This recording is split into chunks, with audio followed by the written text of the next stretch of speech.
This is a bill, actually we're on the third version of the bill, I believe, the fourth version of the bill. I'm staying corrected by the ranking member of the Environment and Public Works Committee, Senator Inhofe. The last one I saw went from 342 pages to 491 pages. That was the one that was read yesterday. And I dare say that not many, if any, United States senators are going to be called upon to vote on that legislation had a chance to read it yet in detail. So I don't think it was a wasted exercise to have the clerk read the bill yesterday to give people a chance to understand what's in it. When you look at a piece of legislation that comes with a $6.7 trillion price tag, and one that will raise and not lower the price of gasoline and electricity, will depress the American economy and literally put people out of work, I think we need to know what's in it, and we need to debate it. We need to offer amendments to hopefully improve it. There's not one among us who does not care about the environment. I don't know any person of goodwill alive who doesn't care about the quality of the air we breathe and the cleanliness of the water that we drink. So I think those who would suggest that questions about this huge bill, this huge tax increase, this huge increase in the cost of energy, suggesting that you don't care about the environment if you're asking questions and want to offer amendments to improve it, is just demonstrably false. Mr. President, will Senator yield for a question? I will. Senator from Alabama.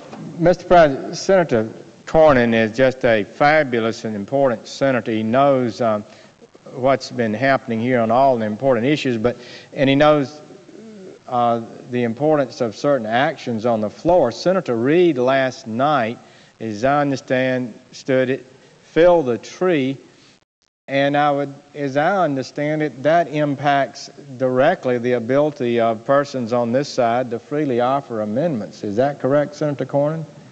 Mr. President, I would say to the distinguished senator from Alabama, he's exactly right. I mean, to come out here on the floor, as the Assistant Majority Leader has done this morning, and say, oh, we're interested in full debate and amendment, and we regret the delay that occurred yesterday from the reading of the bill, but yet at the same time to say that no member of the United States Senate can offer an amendment because of the actions of the Majority Leader unless the Majority Leader gives the green light is at odds with that claim. It is not a demonstration, from my perspective, of a desire to have an open debate and an amendment process. And so that act was a knowing and deliberate leadership act by the Majority Leader that fundamentally says unless he approves an amendment, whether it's offered by those who favor the legislation or oppose it, is a significant event that constricts free amendments on this bill. Is that not correct? Mr. President, I would say to the senator from Alabama, again, he's correct. It is, I think what it demonstrates is that the professed desire to actually do something about this important issue is in fact nothing more than a political game. Because I predict what will happen is that because he is blocking any amendments and a open debate about the bill, we will have a vote on the cloture petition. It will fail, and then the Majority Leader will attempt to pull this bill from the floor in consideration. I hope that members of the Senate will prevent that from happening by denying cloture on any future motions to proceed to other legislation. I think it's really important that we have the kind of debate that this bill of this import and this size deserves. If I can just refer my colleagues to this, this chart, which is, I believe, produced by the U.S. Chamber of Commerce. Senator Dorgan, the senator from North Dakota, the other day said this bill that Hillary Care pales in comparison to Hillary Care in terms of its complexity. I remember the charts I remember seeing at the time of the huge bureaucracy that would have been created by that government-run health care system proposed by Senator Clinton when she was the First Lady of the United States. I think it was back in 1993. But this chart produced by the U.S. Chamber of Commerce of all of the regulations and mandates of the Boxer climate tax indicates the complexity of what has been proposed here, and why I guess it shouldn't be surprising that the price tag comes at $6.7 trillion, and where the federal government, through a growth in the bureaucracy and intrusion in the freedom and lives of the American people and small and large businesses alike, will be the ones that will choose the winners and losers in this system. Who gets the goodies and who does not?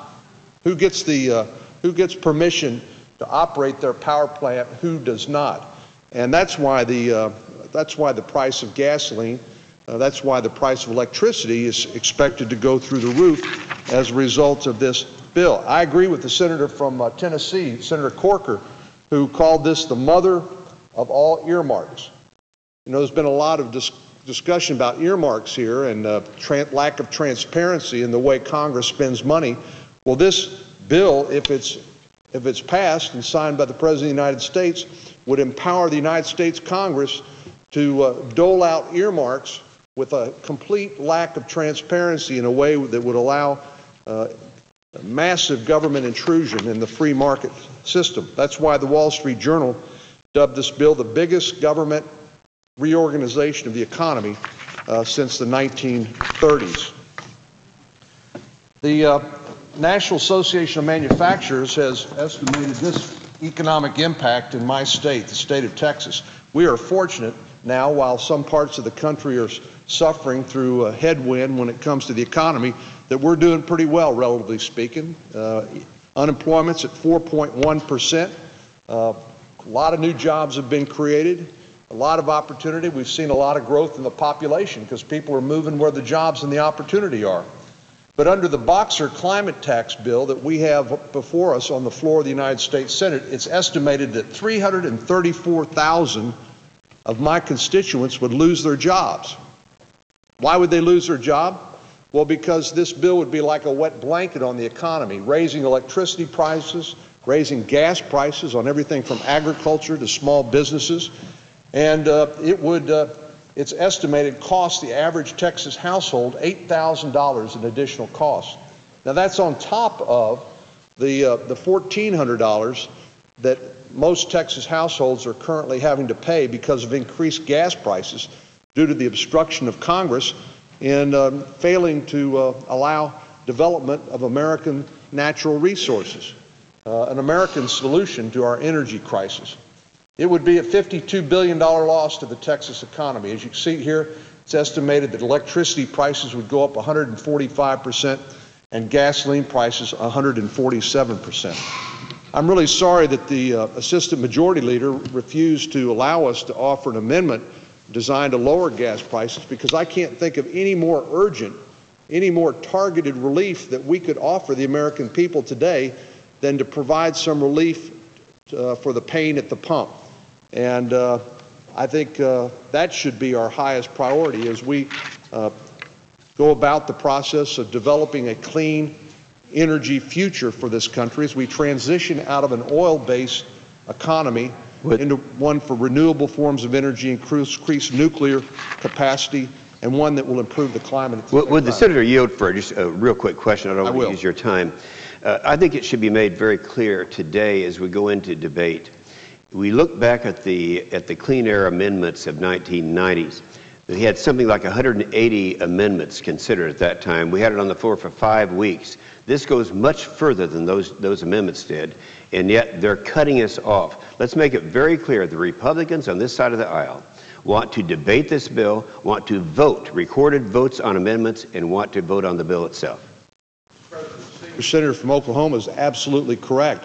That's why 74 senators voted for the motion to proceed, so that we could get on the bill, so that we could offer amendments. And we have a list of amendments we'd like to offer.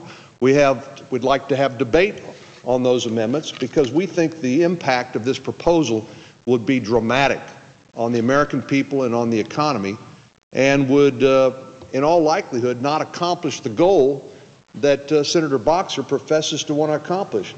If, in fact, we impose this draconian bureaucracy and this huge expense on the American people, Our competitors in China and India, they're not going to do it. And so we're going to put people out of work in Texas while people in China and India are going to continue to do what they are doing now and enjoy the prosperity caused by their access to the energy which they need to grow their economy. And this bill would do nothing to impose the same restrictions on them, the same high prices on them that Congress proposes to impose on the American people, including my constituents. So rather than increasing gas prices by 147%, I would hope that our friends on the other side of the aisle would reconsider, and let's take up that most urgent issue in the minds of most of our constituents. How do we bring down the price of gas at the pump? I would suggest that the first thing we ought to do is take advantage of the natural resources that God's given this great country of ours, which Congress has put out of bounds because of moratorium on that development going back to, I believe, 1982. Mr. President, I yield the floor.